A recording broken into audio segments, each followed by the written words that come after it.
What's more frustrating than spending lots of time, and sometimes effort, on something only then to find it mediocre at best?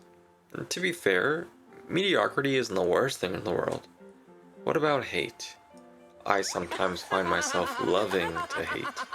I can hate a book, any piece of media, any material, an idea or concept, and let that fuel me. I can take pride in hating something terrible, horrendous, a waste of space in this seemingly infinite universe.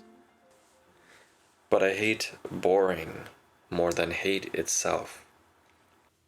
I'd been reading this book for a long time now.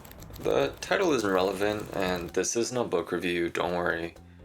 This book has been a quote-unquote safe choice, as preached by many, many people. Parents, extended family, friends, teachers, people that pass me by, all explain that I'm right to read that book. But what's safe about being bored out of your fucking mind?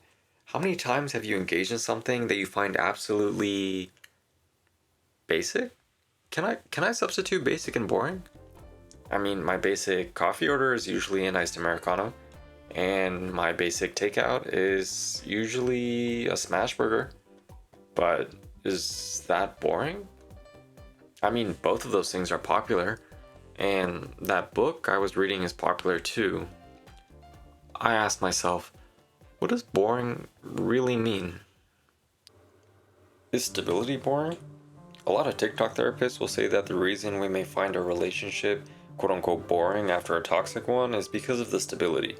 And maybe there's some truth to that, but personally, after one too many thoughts of I can fix her, I don't really think it's stability that's boring.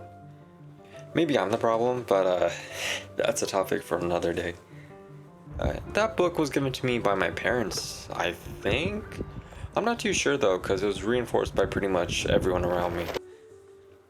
For a time, I liked the book, kinda, but not so much for its content. Rather, the external validations I received from reading said book. That's half true, actually. I did like some of the content to an extent. My schools were generally filled with people that read that book too, so I found myself making friends a lot easier. And I didn't really like the kids my age that read other books, but I felt a sort of jealousy. A sly of envy that gripped me by my goddamn balls. Something was definitely wrong with them for sure, with the way they acted and treated others and even themselves. But why did I admire all the different books that they were able to read? If I stopped reading my book, would I turn out like them? That book was never something I wanted to read for myself, but I was damn good at reading it. But all the while, I wanted to read something else. Something that I desired. Desire definitely has a part in whether a thing is boring or not. It's probably just one piece of the total picture though. I continued reading that book, and surrounded myself with others that read that book too, and eventually started to forget about all the other books that I actually wanted to read. One day, walking home, randomly and probably fatefully, I remembered the books that I wanted to read all those years ago. I was so far into the book that I didn't like though. I'd be behind if I started this new one. I brought it up to the people around me, and everyone said to keep reading the current book.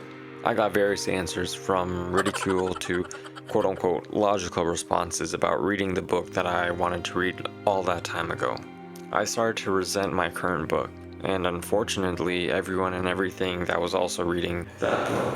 I kept on and lost the will to not only continue reading, but to start the book that I was interested in.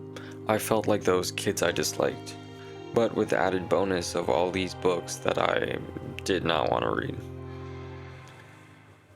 It was like watching white paint dry on a moist, humid day, and the water and the air kept the paint fresh longer than normal.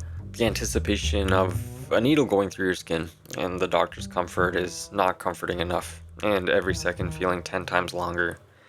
Everyone's thoughts of boring are different. I mean, shit, I was surrounded by people that thought that book was interesting and fun and stable. I just felt it was okay. Boring is a combination of many things. Lack of desire, of purpose, of reason, or just plain fucking boring. Can I describe a word using itself? man, fuck it. Thankfully, I'm not reading that book anymore. Before, I thought I could take that book and destroy it, but I learned some valuable lessons, and I can probably transmute all those lessons and energy into material I actually want to read. And maybe I'll open it again after finishing what I actually want. I just closed that book and opened a new one.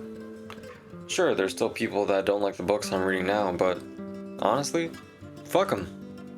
9001%. I hate reading a boring book, not just because I was reading one for most of my life, but because I can't spend my precious time on something I don't even believe in anymore. After all the external validation and praise and company, I was left with a version of my life that I didn't really want to partake in. Fortunately now I can say that the words I once wanted to read are still there, and the book is still open for me despite how long it seemed. All I have to do now is actually just read it. Read the books that I want.